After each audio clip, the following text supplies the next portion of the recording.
पहलगाम में हुई सुरक्षा चूक पर अब हर कोई सवाल उठा रहा है और इस कड़ी में तमाम पत्रकारों के साथ साथ विपक्षी नेता भी सवाल कर रहे हैं। और अब टीएमसी की सांसद महुआ मोइत्रा ने एक ऐसा सवाल पूछ लिया है दोस्तों, जो इस वक्त सभी को पूछना चाहिए। तो क्या कुछ कहा है महुआ मोइत्रा ने और कैसे उनके सवालों से भाजपा की नींद उड़ गई है, साथ ही पहलगाम में किस तरह सिक्योरिटी का बंटाधार हुआ जिस पर सरकार ने चुप्पी साधी हुई है, उस पर भी बात करेंगे। तो आप हमारे साथ अंत तक बने रहिएगा। नमस्कार, आदाब, आप देख रहे हैं खबर अड्डा और मैं हूं आपके साथ सुंबुलीरम।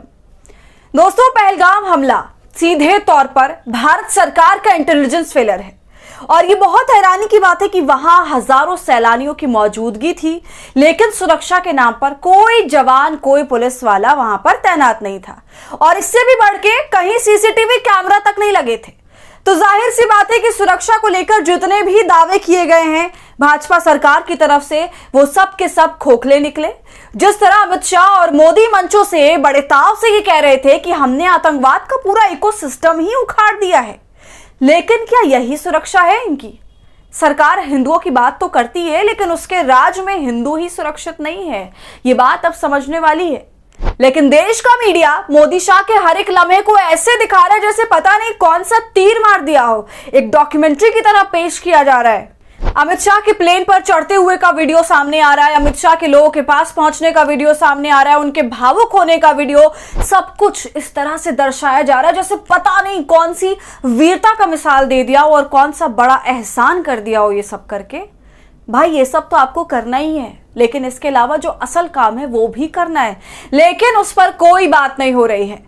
मीडिया कह रहा है कि मोदी बिहार से बड़ा संदेश दे चुके हैं, मोदी विदेश दौरा बीच में छोड़कर आ गए, अमित शाह तुरंत श्रीनगर पहुंच गए, हाई लेवल मीटिंग हो गई, बड़ा संदेश दे दिया गया। लेकिन ये नहीं पूछ रहा है मीडिया कि इंटेलिजेंस क्या कर रही थी, हथियार कैसे आ गए, सुरक्षा में चूक के लिए जिम्मेदार कौन है।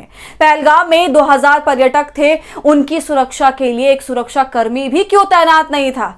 इतनी बड़ी आतंकी कार्रवाई कर दी गई, कोई इंटेलिजेंस नहीं थी पहले। जबकि दोस्तों, इंटेलिजेंस का तो काम ही ये होता है कि वो किसी भी होने वाले हमले को पहले से ही भांप लेती है, या मौके पर उस हमले को खत्म ना भी कर पाए तो उसके लिए वो तैयार जरूर रहती है।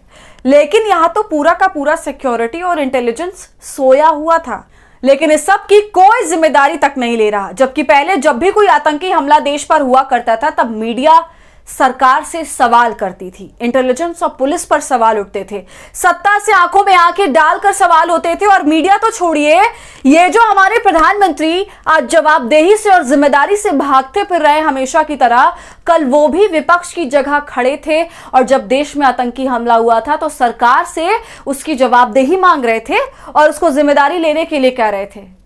तो क्या आज की सरकार में बैठे प्रधानमंत्री नरेंद्र मोदी अपने कल के मुख्यमंत्री नरेंद्र मोदी से और उसके सवालों का जवाब दे सकते हैं? हमें तो नहीं लगता कि वो दे सकते हैं। खैर, बहुत ही अफसोस की बात है, अब जब कोई भी आतंकी हमला होता है तब ये मीडिया सरकार को डिफेंड करती है और ऐसा करते हुए वो गर्व से दिखाई देना चाहती है, सरकार के बाद के एक्शन का गुणगान करती है, सरकार और सत्ता के लिए जो अच्छा है वही चलाती है। यहां अब मीडिया किसी की भी कोई जिम्मेदारी नहीं ठहराता, सिर्फ सरकार की छवि बनाई जाती है। दोस्तों, अब ऐसे में टीएमसी की सांसद महुआ मोइत्रा ने भी लिखा कि किसी भी दूसरे देश में गृह मंत्री की प्रेस कॉन्फ्रेंस होती, उन्हें प्रेस कॉन्फ्रेंस का सामना करना पड़ता और खुफिया विफलता पर कुछ कठिन सवालों का जवाब देना पड़ता, लेकिन यहां गोदी मीडिया उन्हें डिफेंड कर रहा है, उनको बचाने की कोशिश कर रहा है। यहां पर महुआ मोइत्रा जो बात कह रही है वो 100% सही है, क्योंकि हर देश में अमूमन यही होता है। जब भी कोई इस तरह की विफलता देखने को मिलती है तो उस विफलता का, उस सिक्योरिटी फेलियर का जिम्मेदार सबसे पहले सरकार को ही ठहराया जाता है और देश का मुखिया, सरकार का लीडर पूरे देश के समक्ष खड़ा होता है और अपनी जवाबदेही तय करता है और कड़े सवालों का जवाब भी देता है, इन तमाम चीजों को फेस करता है। लेकिन हमारे देश में तो ये प्रथा 10 सालों से खत्म है। वो इस काम को थोड़ा भी जरूरी नहीं समझते और ना उनके अंदर ये खौफ है कि मुझे आगे जाकर अब जवाब देना पड़ेगा।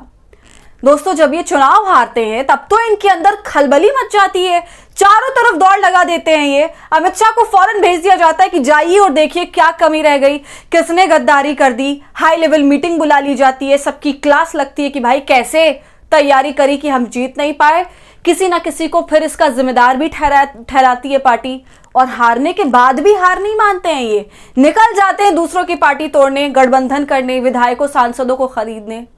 तो चुनाव के लिए, सत्ता के लिए ये एड़ी चोटी का जोर लगाते हैं, जमकर चाणक्यगिरी का मुजाहिरा करते हैं, लेकिन यही देश की सुरक्षा के नाम पर फुस हो गए।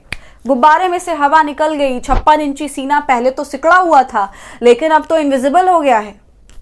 तो दोस्तों, अभी सवाल यही बना हुआ है कि हमारे देश की मीडिया कब तक इन लोगों का बचाव करती रहेगी।